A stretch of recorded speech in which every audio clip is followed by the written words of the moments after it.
अस्सलामु अलैकुम वरहमतुल्लाहि वबरकातुहू। आज हम एक नहायत नाजुक मगर अहम तारीख़ी वाक़या पर बात करने जा रहे हैं। एक ऐसा वाक़या जिसने उम्मत मुसलमान को हिला कर रख दिया, जंगे जमल, जिसमें एक तरफ थे शेर खुदा हज़रत अली रज़ी अल्लाह ताला अन्हु और दूसरी तरफ उम्मुल मोमिनीन रसूल अल्लाह सल्लल्लाहु अलैहि वसल्लम की महबूब ज़ौजा हज़रत आयशा सदीक़ा रज़ी अल्लाह ताला अन्हु। मगर सवाल ये है, ऐसा क्यों हुआ? ये दो अजीम हस्तियां आमने सामने कैसे आ गईं? आइए सच्चाई जानते हैं तारीख़ की रोशनी में। खलीफा सोम हज़रत उस्मान बिन अफ़ान रज़ी अल्लाह अन्हु इस्लाम के वो रोशन चिराग जिन्होंने कुरान पाक को एक शक्ल में जमा किया, मगर कुछ फितना परवार बागी अनासर ने मदीना में फितना खड़ा कर दिया। कई दिनों तक हज़रत उस्मान रज़ी अल्लाह अन्हु को घर में रखा गया, पानी तक बंद कर दिया और आखिरकार इंतहाई जुल्म से शहीद कर दिया गया। यह खबर पूरे इस्लामी दुनिया में आग की तरह फैल गई। दिल कांप गए, सहाबा रो रहे थे, उम्मत के दिल में गुस्सा गम की लहर दौड़ गई। हज़रत अली रज़ी अल्लाह अन्हु नबी करीम के चचाजाद भाई, दमाद और इल्मो अदल के पैगंबर। मुसलमानों ने इनके हाथ पर बैत की और वो खलीफा मुंतखब हुए, मगर मसला सिर्फ खिलाफत का ना था, मसला था इंसाफ का। हज़रत उस्मान रज़ी अल्लाह अन्हु के कातिल कहाँ गए? किसने इन्हें शहीद किया? क्या इनसे हिसाब नहीं लिया जाएगा? हज़रत आयशा सदीक़ा रज़ी अल्लाह अन्हा, जिन्हें नबी करीम सल्लल्लाहु अलैहि वसल्लम ने सबसे महबूब करार दिया था, इन्होंने जब ये सुना कि कातलों को अभी तक सज़ा नहीं दी गई तो वो ये समझी कि अगर फौरी तौर पर इंसाफ ना हुआ तो फितना मज़ीद बढ़ जाएगा।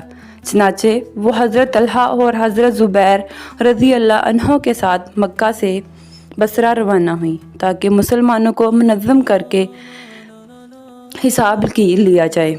हज़रत अली रज़ी अल्लाह अन्हु भी बसरा पहुँचे। इनका मौक़िफ़ था कि अभी हालात इंतशार का शिकार हैं, अगर फ़ौरन कातलों पर हाथ डाला गया तो जंग छिड़ जाएगी और फितना बढ़ जाएगा। जब हुकूमत मुकम्मल मजबूत हो जाए तब मुकम्मल तहकीक के बाद इंसाफ होगा। ये दोनों गिरोह जंग के लिए नहीं आए थे बल्कि इस्लाह के लिए आए थे, और जब दोनों तरफ बातचीत हुई तो सुलह का फ़ैसला तय हो गया। लेकिन अफसोस, वही बागी कातिल जो हज़रत उस्मान रज़ी अल्लाह ताला अन्हु के पीछे थे, इन्होंने रात के अंधेरे में दोनों तरफ हमला करवा दिया। जंग का शोर उठा और एक अफसोसनाक जंग छिड़ गई, जैसे तारीख़ ने जंगे जमल के नाम से याद रखा। हज़रत आयशा रज़ी अल्लाह ताला अन्हा एक ऊँटनी पर सवार थी और लोगों को जंग से रोक रही थी, लेकिन फितना इस कदर फैल चुका था कि किसी की आवाज़ ना सुनाई गई। इस ऊँटनी के गिर्द जंग का मरकज़ बन गया, इसीलिए इसे जंगे जमल कहा जाता है। जंग के अख्ताम पर हज़रत अली रज़ी अल्लाह ताला अन्हु ने फ़ौरी तौर पर हज़रत आयशा रज़ी अल्लाह अन्हु के लिए बाहिफाजत क़याम का इंतज़ाम किया। इन्हें इज़्ज़त व एहतराम के साथ मदीना रवाना किया गया। हज़रत अली ने फरमाया, आयशा हमारी माँ है, इनसे हमें वही इज़्ज़त करनी चाहिए जो नबी करीम सल्लल्लाहु अलैहि वसल्लम ने हमें सिखाई है। ना हज़रत अली रज़ी अल्लाह अन्हु गलत थे, ना हज़रत आयशा रज़ी अल्लाह अन्हा गलत थी। ये सिर्फ़ फितने का एक कड़वा लम्हा था जिसने उम्मत को बहुत कुछ सिखाया।